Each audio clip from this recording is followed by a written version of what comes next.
Hello friends, I welcome you all to my YouTube channel CA Rahul Agarwal classes. Friends हम लोग accounting standards पढ़ रहे थे। आज की क्लास में हम अकाउंटिंग स्टैंडर्ड फिफ्थ पढ़ेंगे जिसका नाम है नेट प्रॉफिट और loss for the period, prior period items and changes in accounting policies. तो आइए विदाउट वेस्टिंग टाइम शुरू करते हैं अकाउंटिंग स्टैंडर्ड फिफ्थ को। देखिए एएस फिफ्थ के अकॉर्डिंगली कहा जाता है कि प्रॉफिट एंड लॉस अकाउंट जो हम बनाते हैं या फिर कंपनी के केस में हम उसको statement of profit and loss बोलते हैं। तो statement of profit and loss में जो आइटम्स आ रही है उसको नेचर के अकॉर्डिंगली हम 6 हेड्स में कैटेगराइज कर सकते हैं। वो 6 हेड कौन से हैं? एक तो जो मेजर है, जो मेजर पोर्शन को कवर करता है वो है प्रॉफिट और लॉस फ्रॉम ऑर्डिनरी एक्टिविटीज। भाई ज्यादातर एक्टिविटीज तो ऐसी ही होंगी, प्रॉफिट और लॉस फ्रॉम ऑर्डिनरी एक्टिविटीज। दूसरा extra ordinary items, next exceptional items, prior period items, changes in accounting policies, changes in accounting estimates.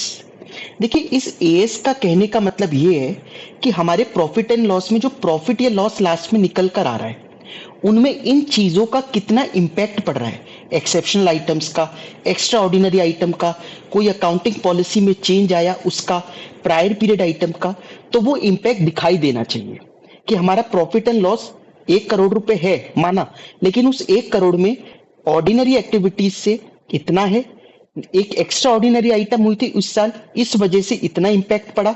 वो प्रॉफिट में भी पड़ सकता है इंपैक्ट, मतलब वो फायदे में भी पड़ सकता है, नुकसान में भी पड़ सकता है। हो सकता है उस एक्स्ट्रा ऑर्डिनरी आइटम की वजह से हमारा प्रॉफिट बढ़ा हो इस साल या घटा हो। वो क्या होते हैं वो तो अभी हम इस वाले अकाउंटिंग स्टैंडर्ड में डिस्कस करेंगे। लेकिन मैं एम बता रहा हूं, ऑब्जेक्टिव क्या है इस अकाउंटिंग स्टैंडर्ड का, बस यही है कि हम उसका इंपैक्ट दिखाएं कि extra ordinary item, exceptional item वगैरह का कितना इंपैक्ट पड़ा हमारे प्रॉफिट या लॉस पर। समझ में आ गई बात? तो आइए सबसे पहला पॉइंट पढ़ते हैं। नेट प्रॉफिट और loss for the period comprises profit और loss from ordinary activities, extraordinary items, exceptional items, prior period, change in accounting estimates, change in accounting policies. अब एक एक कर कर इन सबको डिटेल में पढ़ लेते हैं। सबसे पहला क्या है? चेंज प्रॉफिट और लॉस फ्रॉम ऑर्डिनरी एक्टिविटीज।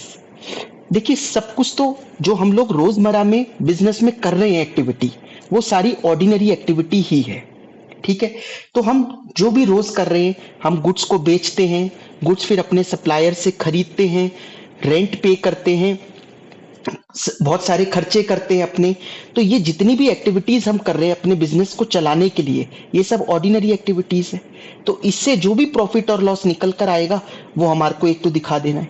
देखिए वैसे आप ऐसे भी कह सकते हो ऑर्डिनरी एक्टिविटीज वो सारी हैं जो अभी हम आगे करेंगे ना, वो उसमें ना कवर होती हो। मतलब वो ना एक्स्ट्रा ऑर्डिनरी की डेफिनेशन में कवर होती हो, ना एक्सेप्शनल हो, ना प्रायर पीरियड वगैरह हो, तो वो जो बच गई वो सब ऑर्डिनरी एक्टिविटीज से ही आएगी। समझ में आई बात?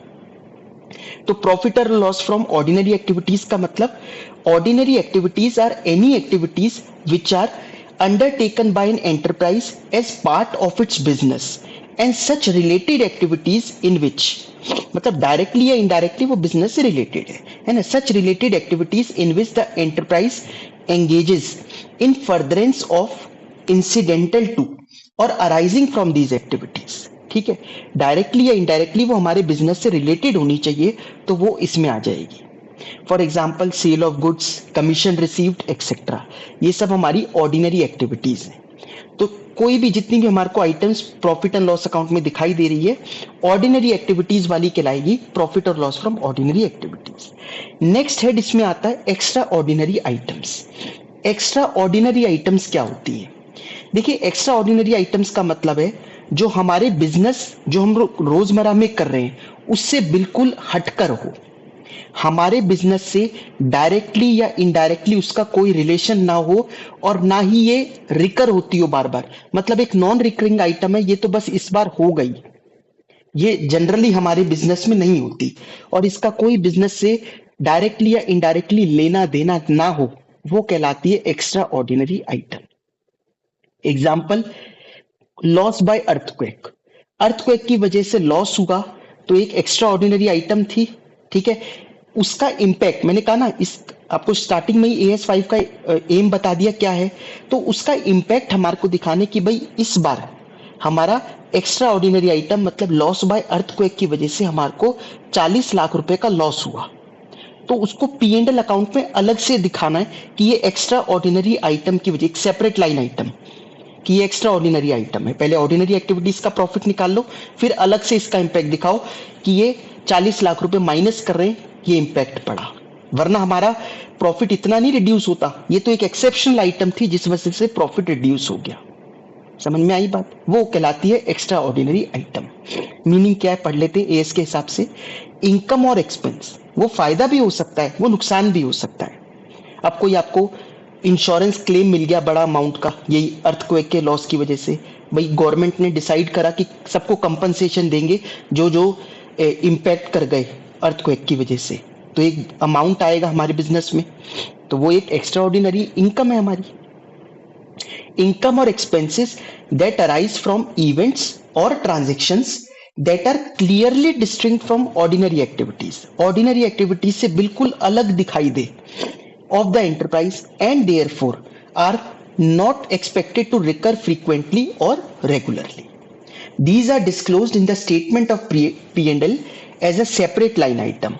For example attachment of property, हमारी प्रॉपर्टी अटैच कर ली किसी अथॉरिटी ने, जैसे जीएसटी वालों ने, इनकम टैक्स वालों ने, तो ये प्रॉपर्टी अटैच कर ली, तो ये बहुत बड़ी बात है, एक्स्ट्रा ऑर्डिनरी आइटम है। कोई रोजमर्रा में तो हमारी प्रॉपर्टी अटैच होगी नहीं।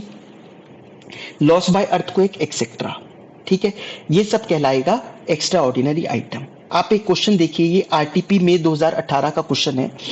बेला limited has a vacant land, इससे आपको और एक अच्छे से समझ में आएगा।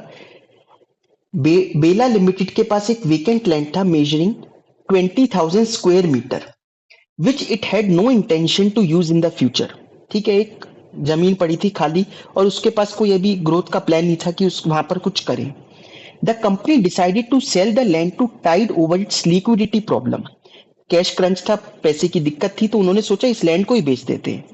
And made a profit of ₹10 lakh by selling the said land. 10 lakh रुपए उनके आए उसको बेच के। Moreover there was a fire in the factory, factory में आग लग गई। And a part of the unused factory shed valued at ₹8 lakh was destroyed. और एक फैक्ट्री शेड जो था 8 लाख रुपए का, वो उसमें जल गया, खराब हो गया। The loss from fire was set off against the profit from sale of land and profit of ₹2 lakh was disclose as net profit और net profit from sale of asset. मतलब 10 लाख रुपए का जो नुकसान हुआ और 8 लाख का जो फायदा हुआ, दोनों को नेट ऑफ करके 2 लाख का नुकसान दिखा दिया हमने कि ये प्रॉफिट हुआ असेट्स के बेचने की वजह से। You are required to examine the treatment and disclosure done by the company and advise the company in line with AS5. AS5 के अकॉर्डिंगली बताइए ये कंपनी ने ट्रीटमेंट ठीक किया या गलत किया। देखिए हमारा तो AS5 कहता ही ये है कि एक्स्ट्रा ऑर्डिनरी आइटम्स को अलग से दिखाना है, और ये दोनों ही एक एक्स्ट्रा ऑर्डिनरी आइटम है। ठीक है, इनका लैंड बिजनेस में कहीं भी यूज नहीं हो रहा था, ये बिजनेस लैंड नहीं थी, बिजनेस में यूज नहीं हो रहा था, अलग से रखा हुआ था। अब उनको बेचने का मन कर गया जिससे कि हमारा कैश क्रंच की प्रॉब्लम खत्म हो। एक्स्ट्रा ऑर्डिनरी आइटम है। दूसरा, ये भी कोई आग रोज रोज नहीं लगती, आग लगी और उसकी वजह से 8 लाख रुपए का नुकसान हो गया, ये भी एक एक्स्ट्रा ऑर्डिनरी आइटम है। दोनों एक्स्ट्रा ऑर्डिनरी है, तो इसको तो सेपरेटली दिखाना था, नेट ऑफ कर कर P&L में थोड़ी ना लेकर जाना था, अलग से दिखाएंगे एक्स्ट्रा ऑर्डिनरी आइटम्स। इसलिए इनका ट्रीटमेंट जो करा हुआ है ये बिल्कुल गलत है। Both are extra ordinary item और उनको सेपरेटली अलग अलग दोनों को शो करेंगे, 10 लाख अलग, 8 लाख अलग। समझ में आई बात? तो आइए इसको पढ़ लेते हैं। आंसर क्या है? एज पर AS5, ठीक है, नाम बता रखा है इसका, extra ordinary item should be disclose in the statement of profit और loss as a part of net profit और loss for the period. The nature and amount of each extra ordinary item should be separately disclosed in the statement of P&L in a manner that its impact on current profit or loss can be perceived. समझ में आई बात? तो फिर आप ये आगे का पढ़ लेना कि हम लोगों को सेपरेटली दोनों चीजों को दिखाना है, 10 लाख के नुकसान को, मतलब 10 लाख के फायदे को, और 8 लाख के नुकसान को एक्स्ट्रा ऑर्डिनरी आइटम करके। थर्ड आता है इसमें एक्सेप्शनल आइटम्स। अब ये एक्सेप्शनल आइटम्स क्या होती है? देखिए एक्स्ट्रा ऑर्डिनरी और एक्सेप्शनल में फर्क है। एक्स्ट्रा ऑर्डिनरी में तो क्या कहा, that are clearly distinct from ordinary activities, ये लाइन आपको याद रखनी है। एक्सेप्शनल आइटम क्या है तो वो बिजनेस से रिलेटेड ही, डायरेक्टली नहीं है बट इनडायरेक्टली बिजनेस से रिलेटेड ही है, लेकिन उसका नेचर कुछ इस तरीके से है, नेचर या अमाउंट वगैरह कुछ इतना बड़ा है कि हमें लगता है, मैनेजमेंट को लगा कि यार इसको अलग से दिखा देना चाहिए। ठीक है, मैनेजमेंट डिसाइड करते हैं कि इस बार ये इतना बड़ा इंपैक्ट डाल रहा है हमारे पी एंड एल पर कि इसको हम लोग शो कर देते हैं। जैसे हमारा कोई असेट है, अब असेट तो आप कहोगे वो लैंड भी असेट था लेकिन वो यूज नहीं हो रहा था बिजनेस में। यहाँ पर अगर हमारा कोई पुराना असेट है जो यूज कर रहे हैं हम, अब हमने डिसाइड करा है कि हम इसको बेचेंगे। ठीक है, बहुत बड़ा इंपैक्ट पड़ेगा, असेट बुक्स में से हटेगी और एक बहुत बड़ा अमाउंट हमारे पास रिसीव होगा। एक्सेप्शन, ठीक है, बिजनेस से रिलेटेड है लेकिन बहुत बड़ा इंपैक्ट डालेगा पी एंड एल पर, इसलिए इसको हम लोग शो करेंगे। तो ये हो गई एक्सेप्शनल आइटम। समझ में आई बात? मीनिंग पढ़ते हैं और समझ में आएगा फिर। When items of income and expense with in profit और लॉस फ्रॉम ऑर्डिनरी एक्टिविटीज, है ये ordinary activities he, are of such size, nature, incidence that their disclosure is relevant to explain the performance of the enterprise for the period. The nature and amount of such items should be disclosed separately. तो इसको भी हमें separately disclose करना चाहिए। ठीक है, लेकिन इसकी कोई ऐसे एग्जॉस्टिव लिस्ट नहीं है, कुछ एग्जांपल्स दे रखे हैं एएस के अंदर ही, ये एएस के अंदर ही दे रखे एग्जांपल्स, तो इनको डिस्कस करना इंपॉर्टेंट हो जाता है। तो इसमें पहला है disposal of long term investments. अब हमने इन्वेस्टमेंट्स जो हमने लॉन्ग टर्म के लिए रख रखी थी बट इस साल डिसाइड किया कि हम इसको बेचेंगे, हो सकता है कि हमारे को कहीं और अच्छी जगह पे मतलब कोई ब्रांच खोलने का मन हो, इस बार हमने ऐसा कुछ प्लानिंग करी हो, बहुत बड़ा इंपैक्ट डालेगा प्रॉफिट एंड लॉस पे, इसको दिखाना चाहिए। नेक्स्ट एग्जांपल क्या है, written down of inventories to NRV, net realisable value पे। वैसे ये तो एएस2 खुद ही कहता है कि इन्वेंट्रीज को एनआरवी और cost which ever is less पर दिखाना है, बट अगर हमें इन्वेंट्रीज को एनआरवी पे सच में लेके आना पड़ रहा है, इसका मतलब क्या हुआ कि मार्केट इस टाइम इतनी डाउन है कि हम कॉस्ट भी रिकवर नहीं कर पाएंगे। क्या ये बड़ी बात नहीं है? है तो ये नॉर्मल चीज ही कि एएस2 के अकॉर्डिंगली ही कर रहे हैं, तो कोई एक्स्ट्रा ऑर्डिनरी चीज नहीं हुई, लेकिन क्योंकि इससे ये दिखाई देता है कि हमारे अभी इन्वेंट्रीज की क्या कंडीशन चल रही है, तो एक्सेप्शनल आइटम है, अलग से शो करना चाहिए, इंपैक्ट पड़ेगा। Disposal of items of PPE, मतलब प्रॉपर्टी प्लांट एंड इक्विपमेंट, कुछ ऐसे उनमें से कुछ बेचा, जो भी हम एग्जांपल ले रहे थे। लिटिगेशन, कोई केस चल रहा था उसकी सेटलमेंट हो गई, इंपैक्ट पड़ेगा। Restructuring of the activities of enterprise and reversal of any provisions for the cost of restructuring, हमने अपनी बिजनेस की एक्टिविटीज को रीस्ट्रक्चर करा। रीस्ट्रक्चरिंग हम लोग जैसे कैपिटल स्ट्रक्चर की भी रीस्ट्रक्चरिंग करते हैं कि हम लोग अपना डेट का पोर्शन कम करना चाह रहे हैं, इक्विटी का पोर्शन बढ़ाना चाह रहे हैं, जिससे कि हमारी डेट इक्विटी रेशियो, हमारे जिनसे हमने लोन ले रखा था उन्होंने कहा नहीं आपकी डेट इक्विटी रेशियो बहुत ज्यादा बढ़ रही है, इसको कम करो, तो डेट पोर्शन कम कर रहे हैं, शेयर्स इशू कर रहे हैं, तो ये रीस्ट्रक्चरिंग कर रहे हैं एक्टिविटीज की। उसका क्या इंपैक्ट पड़ा? Legislative changes having retrospective applications, कोई लेजिस्लेटिव चेंज हुआ, मतलब लॉ चेंज हुआ जिसकी वजह से कोई रिट्रोस्पेक्टिव एप्लीकेशन हुआ। रिट्रोस्पेक्टिव मतलब पीछे से चेंज हुआ, पिछले 2-3 सालों से। गवर्नमेंट ने जैसे एक एग्जांपल लेते कहा कि जो भी कंपनी ये केमिकल यूज कर रही थी अपनी फैक्ट्री में, उसको 5 लाख रुपए साल के हिसाब से, और ये पीछे 2 साल पहले से लागू होगा कि 5 लाख रुपए साल के हिसाब से ये एनवायरमेंटल फंड में डालने पड़ेंगे, जिससे कि हम मतलब एनवायरमेंट के लिए कुछ कर पाए, क्योंकि ये जो आप केमिकल यूज कर रहे हो ये नेचर को इंपैक्ट करता है। ये क्या है?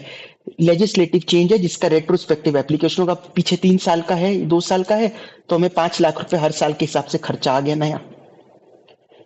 ठीक है, एक्सेप्शनल आइटम है। आई बात समझ में? तो ये सारे जितने भी एग्जांपल्स गिवन हैं ये हैं एक्सेप्शनल आइटम्स के। आप यहां पर देखिए टाटा स्टील की एनुअल रिपोर्ट, टाटा स्टील ने एक्सेप्शनल आइटम्स दिखा रखी है, ये आपको दिखाई दे रही होगी ना एक्सेप्शनल आइटम्स। मैं थोड़ा और जूम कर देता हूं।